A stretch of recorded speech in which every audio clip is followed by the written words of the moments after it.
নমস্কার, শিল্পেন্দুস ওয়ার্ল্ডে আপনাদের সকলকে জানায় স্বাগত। আজ আপনাদের জন্য নিয়ে এসেছি গ্রাম বাংলার অতি প্রিয় একটি পদ, মাছের চচ্চড়ি। অনেকে অনেক নামেই পদটি চেনেন, যেমন বাটি চচ্চড়ি, হাতাভাজি।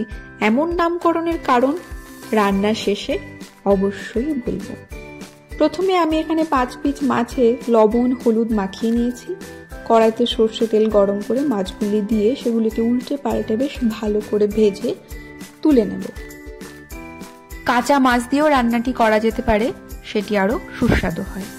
প্রথমেই মাছ ভাজা কড়াইতে আরো কিছুটা সর্ষে তেল গরম করে নেব। তাতে 2 শুকনো লঙ্কা, একটা তেজপাতা, সামান্য জিরে ও সামান্য কালো জিরে ফোড়ন দিয়ে দেব। ফোড়নটা কিছু সময় ধরে ভেজে নেবার পর এবারে 2 বড় সাইজের পেঁয়াজ কুচি দিয়ে হালকা নাড়াচাড়া করে নেব। চেরা কাঁচা লঙ্কা দিয়ে দেব। আপনারা যেমনটা ঝাল পছন্দ করেন তেমনটা লঙ্কা এতে দিতে পারেন। এবারে প্রয়োজন মতো লবণ অ্যাড করে নাড়াচাড়া করে ঢাকা দিয়ে দেব। 2 মিনিট পর ঢাকনা সরিয়ে দেব। এই পর্যায়ে পেঁয়াজ বেশ নরম হয়ে গেছে।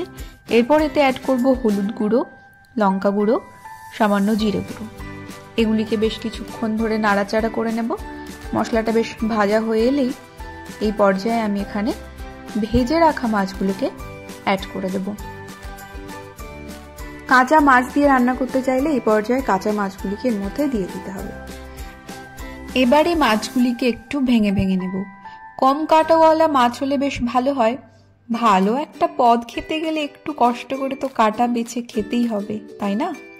ছোট চুনোপুঁটি মাছ দিয়েও এই রান্নাটা করা যায়, সেটাও বেশ সুস্বাদু হয়।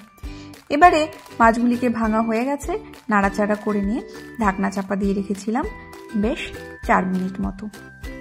ঢাকনা সরিয়ে মাছগুলিকে নাড়াচাড়া করে নেব। মাছগুলি বেশ ভাজা ভাজা হয়ে এসেছে। এই পর্যায়েও মাছটাকে পরিবেশন করা যায়, বাট এর মধ্যে একটু টুইস্ট আনতে গেলে একটা কাজ অবশ্যই করতে হবে।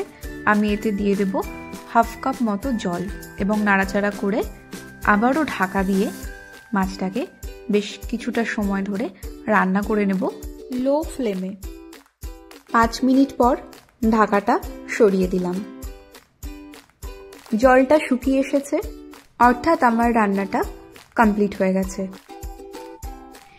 আগেকার দিনে সমস্ত রান্নাবান্নার শেষে একটি বাটি বা বড় সাইজের হাতার মধ্যে সমস্ত উপকরণ একসাথে দিয়ে মেখে নিয়ে কাঠের উনুনের আঁচের মধ্যে দিয়ে ঢাকা চাপা দিয়ে দেওয়া হতো। বেশ কিছু সময় পর রান্নাটা রেডি হয়ে যেত। এই পদ্ধতিতে করার পদটি আরও সুস্বাদু, তাই বাটি চচ্চড়ি বা হাতাভাজি এমন নামকরণ এই রান্নাটির। রান্নাটিকে গরম ভাত বা গরম গরম রুটির সঙ্গে পরিবেশন করুন। কথা দিলাম অবশ্যই ভালো লাগবে। আমাকে বিশ্বাস করে একবার রান্নাটি ট্রাই করে দেখতেই পারেন।